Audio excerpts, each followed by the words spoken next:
Put yourself in my place, and I promise you, it's anything but boring.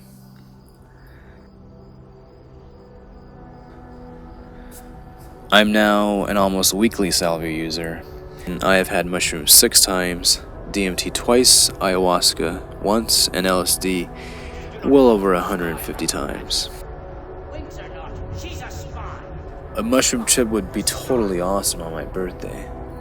I'm getting more and more psyched obsessing about this now, but it's only been 2 days and Rich calls me back and answers with a yes. Ground control.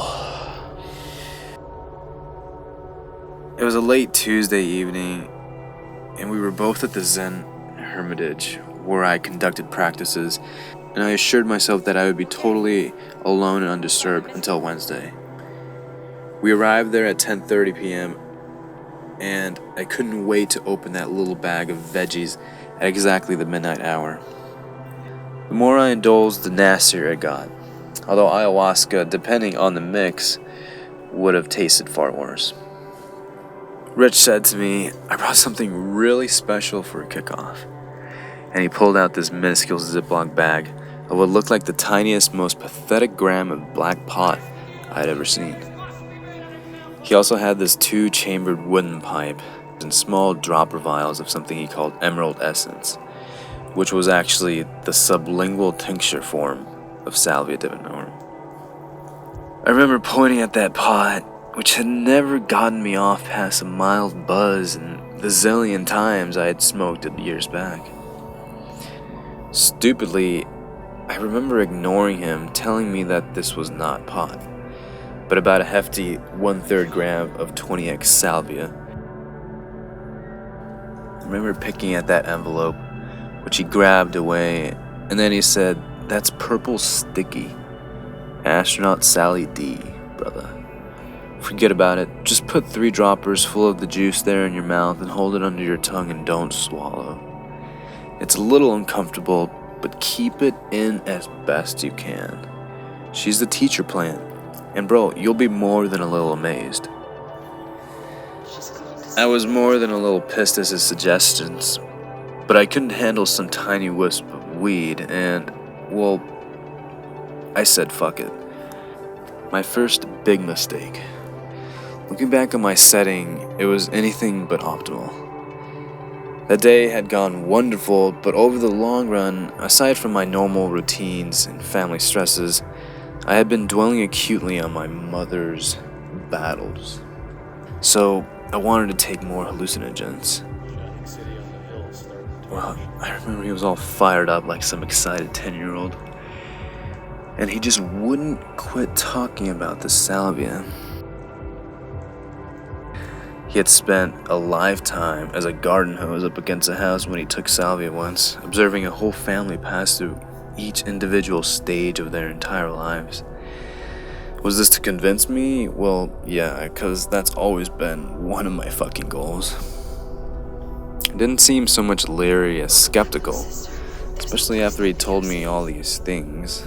She's his velvet princess, you know. But this stuff is totally legal in all about 5 states.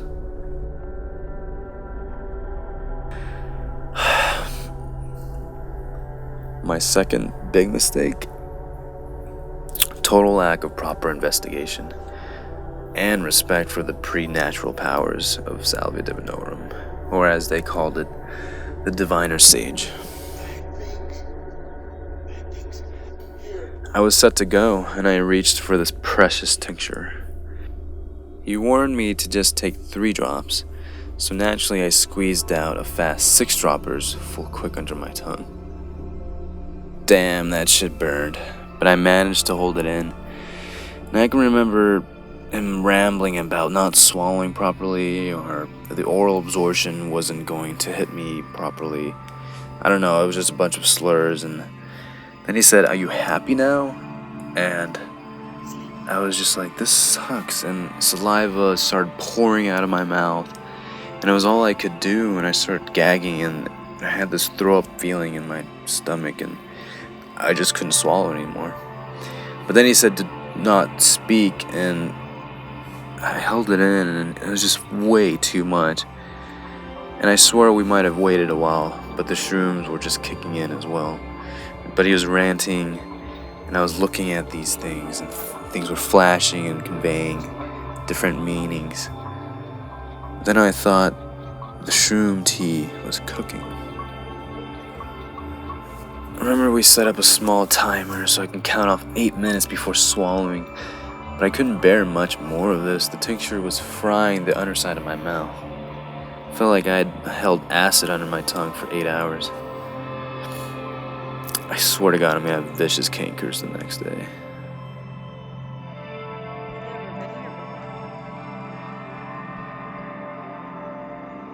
Almost. Just a couple more minutes. You okay, dude? Don't know, man. I just don't know. Hold on a second, you'll be back.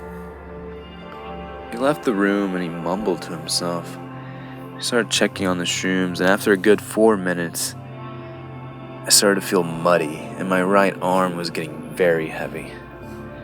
The music started to sound very distant, almost like it was in another room, or even another floor. Then I heard the toilet flush. 5+ minutes passed by, and I was just done waiting. And I thought, or expected, a big nothing from this aside.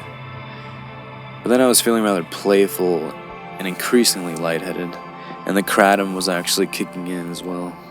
So I just wanted to just hit up his entire stash of Salvia pot.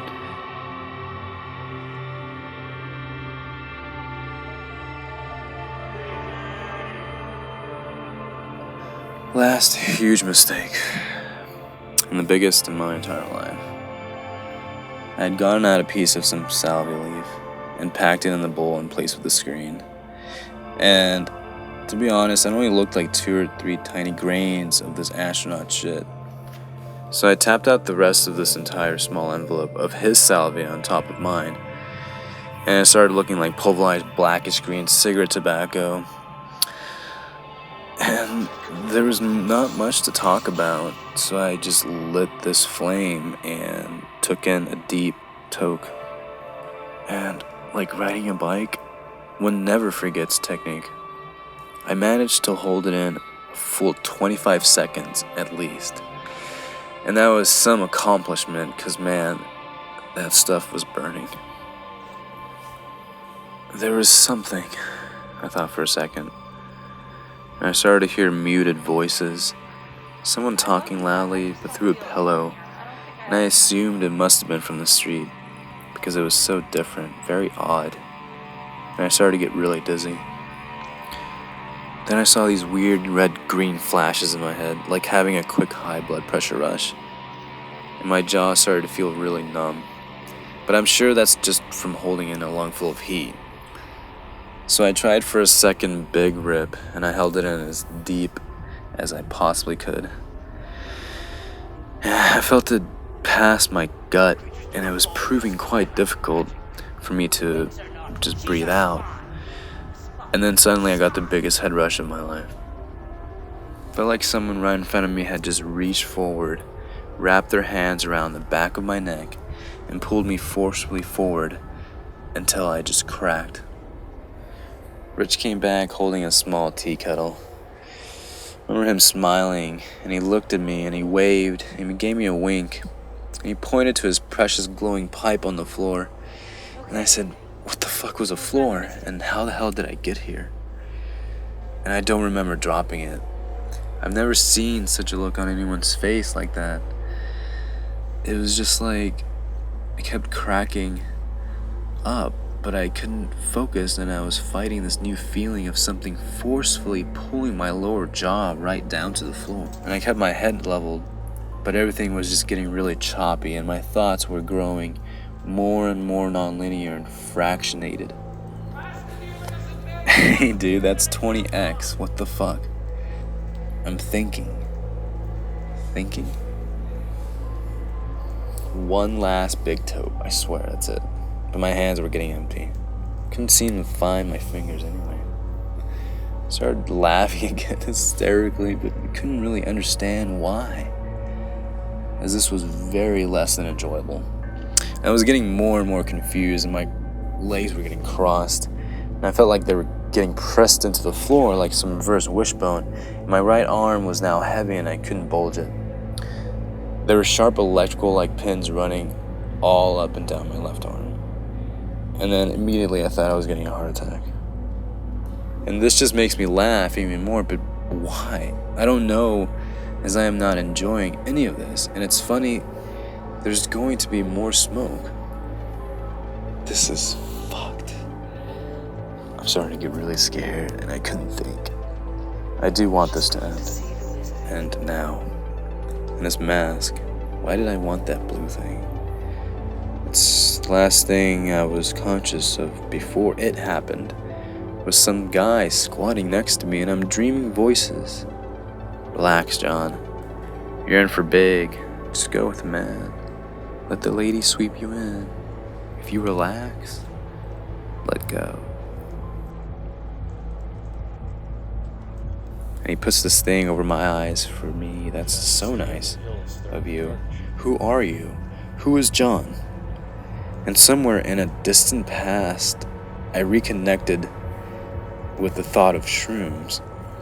But then I couldn't remember what shrooms were exactly. And it was the last normal thing I thought before the world broke apart. This new room, funny, but even with my eyes covered, I could still see. I don't even have a second to think how the room seemed different. I was sitting in lotus position and my back was against the wall, and I was leaning down and hosing the floor down with buckets of gray paint. And at the same time, my entire left side of the room took on a bright, glimmering, greenish red luminescence. As that was happening, these damn humming voices grew into staccato-like grinding pulses. And the pulses gave way to hammering in my head so intense that I actually thought there was physical force grinding against my skull. No doubt that music was kicking in to serenade the Salvia. The voices seemed so loud, but then everything became muddled again, soft and indistinct. How does one even begin to put this madness into English language? Hey dude, don't you fucking hear that? I couldn't find my voice, but I wanted to scream at the top of my lungs to this guy now sitting across me. And in what seemed like a second or 1,000 years, Richard did not even register, and for that matter, I could not even remember how I had gotten to this place, where I was, and most importantly, I had no idea who I was. Then I was being suddenly pulled down again and to the left, progressively dragging by what seemed to be an invisible malicious entity attempting to rip my body in half. And if I didn't succumb or go willingly to the corner of the side of the room, I would get ripped in half. And as strange as that sounds, I remained placid, still and upright on this cushion, and half my body remained normal as a solid, but the other half started to stretch out like a piece of old stuck gum that you'd pull out of a school desk bottom. All this was happening in such rapid succession that my mind couldn't catch up. It couldn't register any of this, and I was just like, what the hell was happening? Or hell was happening. I strained forward against the magnetic pull and pleaded in a voice. I couldn't seem to raise above a whisper. Please, hey buddy, help me. What? And I could see my voice. Words disintegrating as they left my mouth along with part of my lips and cheek. Like those high-speed freeze flame photographs you see of the guy sneezing, and you see his saliva droplets flying across the room in a 2-foot mist. That was my voice, my flesh, riding along with ego death. My physical self had now started particularizing. This freaking guy in front of me was still typing, and he was totally oblivious to the Armageddon around me. Now on acid, one might have brief moments of lucidity, right? Like, damn, there's a bad boy coming up, and it's just the drugs. I'm a brain lifeboat. And I could ground my sanity somewhat. And I've had a few bad trips, except they were trips, you know. The problem here was that this was my new reality. I somewhat dulled. There was nothing that made me stop and reason that it was anything but a new actuality ripped from the old. And I was fucking disintegrating, forgetting the old acid rule. Just go with it and expect the unacceptable. Because I couldn't remember taking or smoking any drugs or doing anything prior to just existing for all time and place in this hell room. And I must have broken some sanctified cosmic rule of some sort, because I couldn't stop thinking that all of this was my fault. And then I just turned white. And it was in direct conflict with the room, blinding green kaleidoscopic patterns, and it was a creeping blackness forming on the ceiling to the far right. Black as ink and spreading. For what ungodly reason, I found this much more threatening than the Zabuton suction that was turning me into a human pretzel against the fucking persistent alien gravity pulling and stretching against my left side. I was filled with fear, so raw as to be almost palpable. If anything, I could not let this black foam reach me. I couldn't make sense of it, but I knew that if it did, all would be lost. Which seemed pretty ridiculous considering everything else happening around me. But as it descended ever downward, I kept trying to lift myself up against the straining cushion, and it swallowed me into the floor while gravity was still tugging to my left side. I wanted to scream, but I had no mouth. In this tug of war with insanity, I was somehow able to wrench loose long enough to skid face forward into that sinking hardwood. My nose was to the floor, and I pushed so hard with my forearms in an attempt to rise up against this gravitational sink. But doing so, I slipped forward, and I pressed my palms onto the floor, and I swear they just started melting right into the wood, just as if you'd run a crayon across the surface of a hot stove. The floor started to widen further, and I could see what was pulling me now.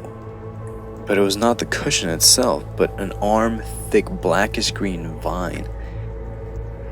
I flipped out, and I wanted to scream, but I could only wheeze. I was beyond a terror so primordial that any rationalization or bargaining power I had over my psyche was in shutdown. It would be easy to admit I'm just a raving OD looking for an asylum, except this was my real world, with nothing drug-induced. Nonetheless, I believed, somehow, that if the ruin disappeared, we would not. That we'd remain floating in an endless void of cold nothingness. I finally shrieked for my mother like the most helpless child you could see. Yes, I was that far gone and ashamed.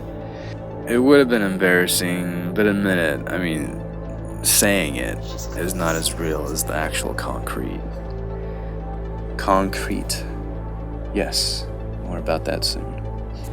Cries were all that were called here. Nothing less would have sufficed. And I was dying.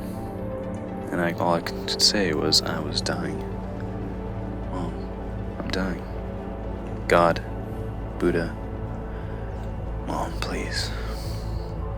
And then, just what I needed. The thing before me shifted and rose from a small desk about 20 feet. And in turning, Rich was no longer a man or even human. I was faced with what felt like visuals, still mentioning somewhat hazy. But it was distinct, and my conceptions were there. But then there was this giant roach beetle thing crawling all over the place. Stooped at practically touching the ceiling and shuffling toward me on thin, spindly legs bent back. And it was reversed like 90 degrees, peeking out from beneath a blacky body wrap. Something like a top coat.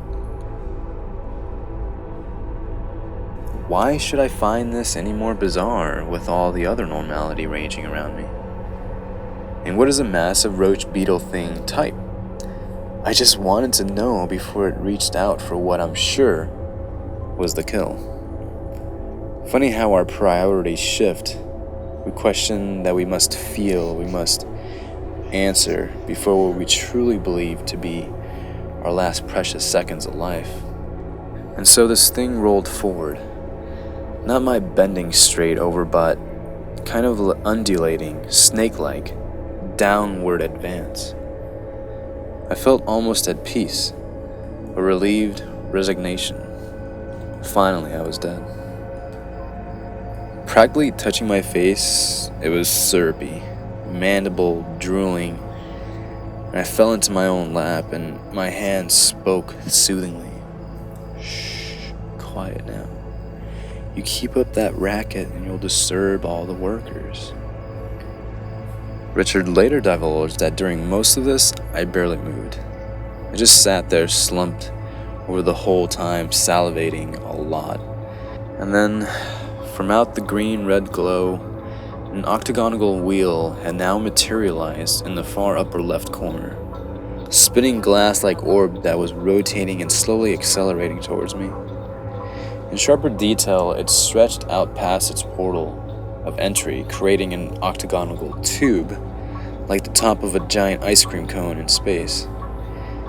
In contrast, I was hazy, but things were opaque, but clear enough that I was able to make out the small boy of about 8 to 10 years old.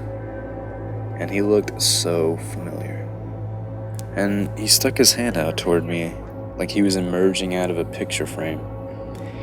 He waved, beckoning for me to reach up, and I joined him inside this flashing, spinning wheel. The only portal to safety whose risk seemed far preferable was the madness of my other guest before me, and the enveloping flesh-oven floor beneath me. Go away, kid. You're bothering me. The roach screamed, and I was enraged and I was annoyed.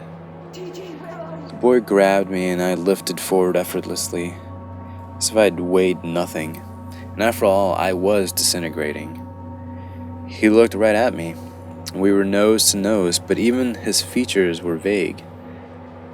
Rich referred to this as the infamous Salvia gravity, or the Oaxaca bends, and it can be the worst experience, especially your first time, not knowing what to expect.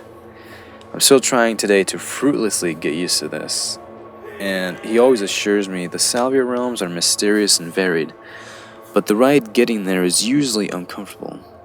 Try imagining 30 people or so jumping up and down and stomping their feet excitedly all over you. But for a microsecond, I was up on the ceiling, looking down at myself on the ground. I was looking down at this body on a cushion, reaching up to me, who is no longer there because I was in multiple dimensions at once. Like being simultaneously an actor and an audience at the same time, gauging each other's performances. I heard the kid whisper in my ear, "We're going from place to place no one wants to go." No shit. But then I was suddenly alone, and the kid was gone. Imploded? Just disappeared? It's all just a great empty void, as if the black ooze from the room had caught up to me during my exit. I was no longer conscious of inhabiting a physical body, but only a pure disembodied thought being stretched out, flattened and extended out over eons at 1 billion miles per second. I felt a communication of sort telling me that not only was I disconnected from all that I had known before, but the world I came from, my friends, my family, my previous life hadn't really existed, ever. It felt like I had just woken up from a slumber, a warm, cozy, comfortable sleep, only to realize that what I had thought was physically real, but I was still dreaming. These deities had played a terrible trick on me. and all I could do was acclimate to this cosmic idea of total obliteration and death. I mean, after all, I was a Buddhist, but to somehow consciously and for all eternity be aware of nothing but vast non-existence, the totality of infinite abandonment, this was far and beyond the terrors of any previous concept of Christian purgatory. From this black, wherever I was now lying naked on the sidewalk. That's right, not on the sidewalk, but half buried directly in concrete. My head, neck, and upper chest were not only body parts above ground level, I was actually stuck fast, immobile as half of me lied beneath and held fast into the street surface. Below lies absolute nothingness. When I tried to swing my legs or move my hands, no feeling registered whatsoever. I had this ominous realization that I had no physical connection below the surface at all.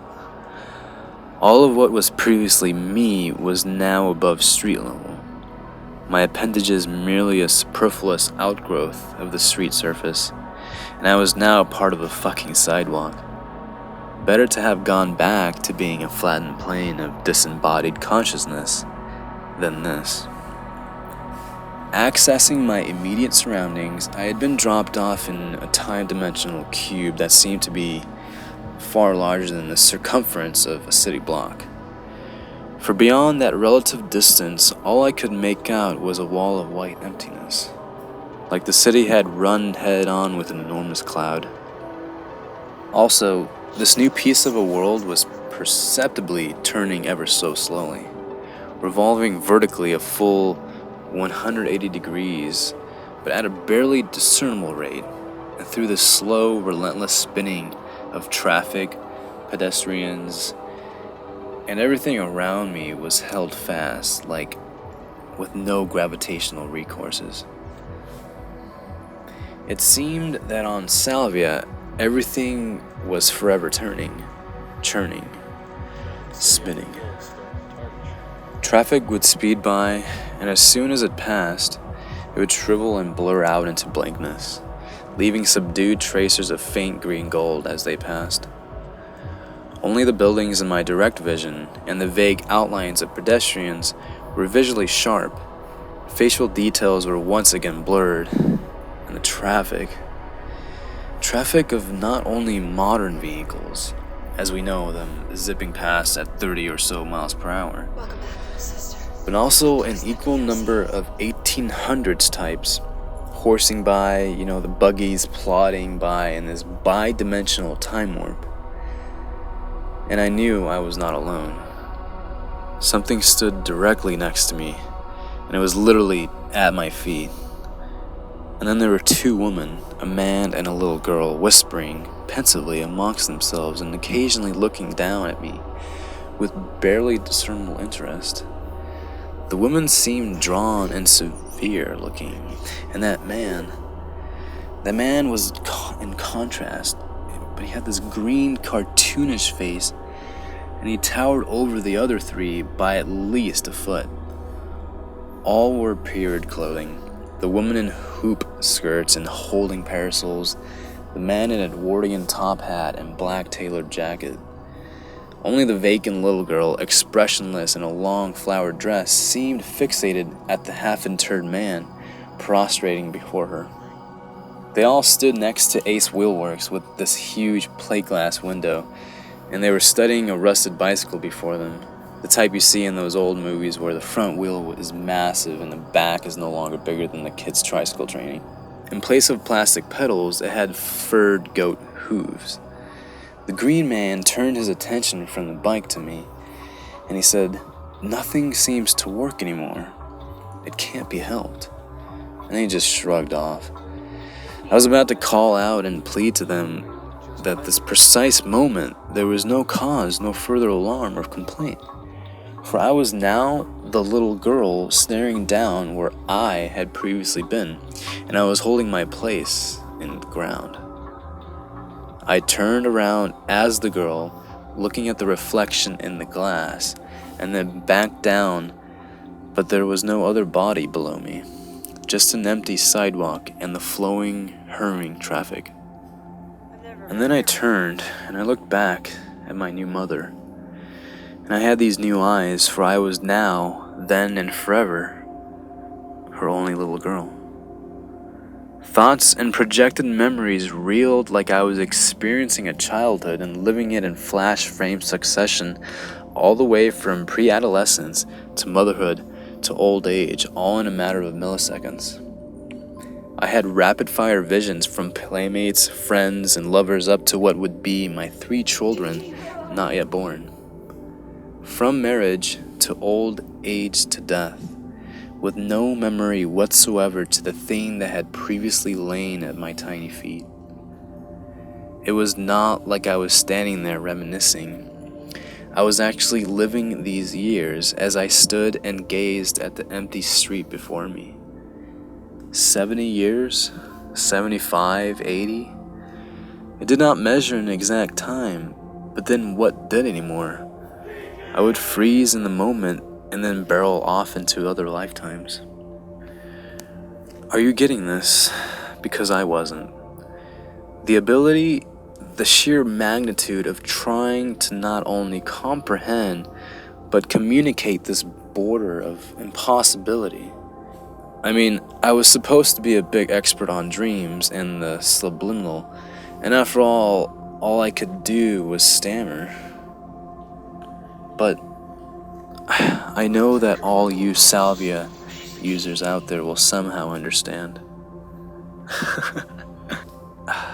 And on the corner by the KFC side street, this little Dutch boy had returned, and he was pacing there, just watching me and laughing hysterically and slapping his knee while pulling a small Red Ryder wagon. And he was going home. I thought you were going home. Okay, come on, I'll take you now. On closer inspection, the face sure didn't match the voice, which was that of a mischievous brat. But given his size and wizened, craggy features, he looked more like an old troll or leprechaun.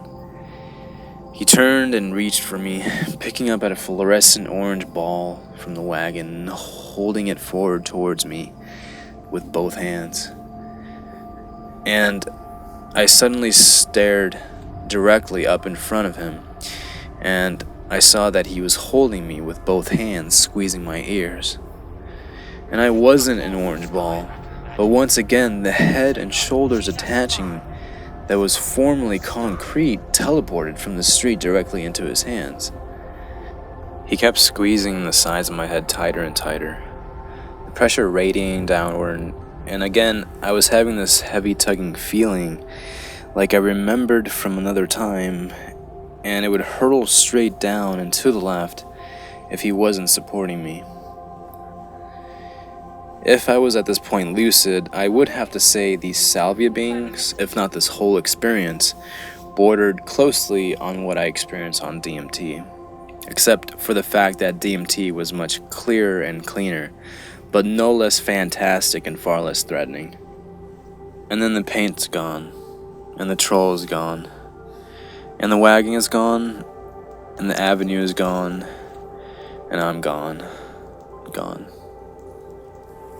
This time I'm running, and I've got some legs. I'm in these black woods, and it's so black. Night has never been this black. And I'm running. All this fucking running, but this weird thing is, I'm also running on a stairwell. Or should I say, attempting to outrun the stairs themselves. For they were dissolving both in front of me and behind me, with each step taken. I started to outrun them faster and faster, but the stairs would keep pace, creating a disappearing cube no larger than the width of each step. Steps would materialize as I ran forward, and then disintegrate as I stepped off no matter how fast I ran. The world started spinning and churning once again, and in no time I was running upside down, sideways, and at diverse 90-degree angles without ever falling, losing place, or making any kind of headway at all in this pursuit of nowhere. And then, for the briefest instant, my entire surroundings exploded into what seemed like colorless celestial realms. monstrally large, intensely bright, and this face popped up and it covered my entire line of vision. The face before me felt comforting and maternal, and although I could not place it for what it was, I was unafraid, and I could make out just enough objects around me to see that I was momentarily back in the Hermitage library I was in a zillion years ago. Maybe I'm crusting. I catch myself thinking, and then it flashes for the first time that I am on a drug. Shrooms? I'm thinking maybe shrooms, but I remember smoking something. Trying to look closer at this increasingly familiar face, but the light is so damn bright, and I have no time at all to assimilate it to my surroundings, or ground myself mentally as to what is happening. Cut back to running, never having stopped. Welcome back, little sister. There were no strangers. Mother, father, family, friends, lovers. A gauntlet of the loved and lost. And with each and every face flashing in an instant, my memories were cascading down in some deeply personal, irreparable way, and I had led a diversely tainted past. But the last few years were exemplary ones of fond memories, reconciliations, and contentment. But this little cosmic parade only proved once again that in each and every one of us is buried guilt so deep that they never recede, always lurking beneath the folds of our subconscious. On and on they went. These visions would just saunter by, and I would remember and lament the lifetimes of irretrievable regrets. My angling body skittered forward on the stairway of self-torment, now trying to outrun these vaporous intrusions to my long-worked-for inner peace. And I tried not to look up, and I could not keep up with this endless stream, and therefore having nothing to say, nothing to offer but my own hell-racked consciousness. I may have forgiven, but could never be appeased in my own heart. So all I could now and forever do was continue forward, and it seemed like above all else, this was my final frontier. There would be no more stops along the way. This was my end, and worse than an enormous bug, body moldings, or concrete fresh, this was the very definition of eternal punishment. Hell is the unreserved, profound despair and regret at the pain we have caused to those we love. I think I'm normal again. And then, though in only somewhat of a state of dazed comprehension, it was like I never left. The gravity pull was gone, replaced now by an almost pleasant feeling of sinking into a cocoon-like slumber. I just wanted to enjoy a few moments of this brief peace before I raised my head, and why are my hands all slimy? I expected the room to look like a monsoon, and I've got a lot of explaining to do when the caretaker arrives. Probably any minute now, from now. And with the head priest tagging along with my luck. And man, it's all over for my ass in this place. But the room had held fast and was once again silent. And I hope to Buddha or God that I'm not damaging my eyesight permanently. I'm thinking of a buddy of mine that once ate 30 datura seeds and how his eyes were totally fucked for 3 days and all the hell he went through. Can't wait to tell him about this little evening I've had. Everything seems so quiet, unambiguous, and normal. The voice from the corner of the room. Here I go all over again. Me fooling myself into thinking that it was all over, and now thinking this could never end. But it's just good old hippie Rich, not the roach. And he's smiling. And I just want to grab that long ponytail of his and hug him. Am I really normal again? My eyes... I'm so worried about my eyes. I want to believe everything is okay, and I just want to go home. But I am home. I mean, I want to go home now. I'm sorry, I'm always such a shit. You know, how I put you through all this stuff? I don't know where the hell that came from, but my voice sounds like it belongs somewhere else, you know? You should have seen you. What I wouldn't give for a video camera that lasts 45 minutes. 45 minutes. Not countless lifetimes.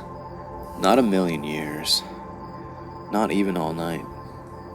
Just 45 minutes? So what'd you see? Anything? I mean anything other than your mama. Did you see her? Did you see this and that and blah blah blah blah blah? I'm still worried and obsessing about any long-term effects to my vision. Does this cause brain fry, Rich? Fuck. Please, for once, just stop and tell me. No way. John, believe me. Most just feel really humble their first time out, but I'm sure that'll pass real quick in your case. I can't listen anymore to any of this. I am done. I tell him he can put his shrooms on a fucking pizza for all I care. I mean, I tell him in no polite terms I've had enough entheogens for another 20 years. And when I do indulge again, I would opt for something slightly mellower. Like say an 18-hour full throttle acid trip. As no other drug ever came even close to something like this. Acid? If you ask me to compare the sage, you have to be fucking kidding me. DMT? DMT was just a Sunday afternoon practice run. Well, maybe definitely not. You can't beat those aluminum foil keeblers. Fast forward past the next 15 minutes of arguing. Make sure you lock up behind yourself and thank you and fuck you for everything. I just needed to be alone. I can't believe. My mind is on fire. It's only 3 miles to home from the Zen Center, but it was the longest walk of my life. Now that it was all over, I just keep checking my bearings and I catch myself snickering nervously. My confidence is rapidly returning in increments. It seems like every 2 minutes at every corner I gotta stop and grab onto something like a signpost, a piece of fence, or car hood.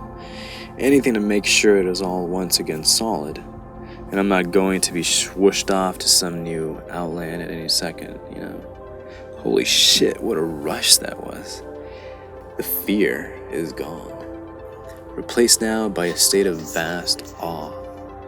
Right before I reach the corner of M Avenue, across from a chicken restaurant, I wonder if I'll be greeted by ladies in parasols, bikes with feet, maybe in concrete, or the sounds of troll laughter, and then I find myself laughing. I'm starting to feel so good. Maybe I should go back with Funny Man, do those shrooms after all. I can't stop thinking. 45 minutes.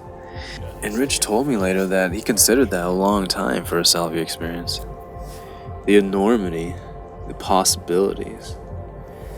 Just after 2 a.m., I got home and I paused to collect myself one more time before going upstairs to explain to my wife how the overnight retreat was canceled and I just did my own thing. Boy, did I. Like I was even gonna try sleeping. I stopped for a second. What if I'm still tripping? About to be pulled back once again into that Salvia space, and this is just that dirty rich roach. I want to just wake up and say to the entire world, Salvia. In conclusion, it's a damn good thing I had the next day off. As for the next 12 hours, I was on autopilot, still completely bewildered and trying to assimilate the whole experience in my brain. It's now been 4 weeks, another 5 Salvia journeys and counting as I transcribe this tome, and I have never been so relentlessly unnerved by anything in my life. But the initial wonderment and terror have been replaced by a sense of complete veneration to the plant's shamanic potential. My second trip was another disaster.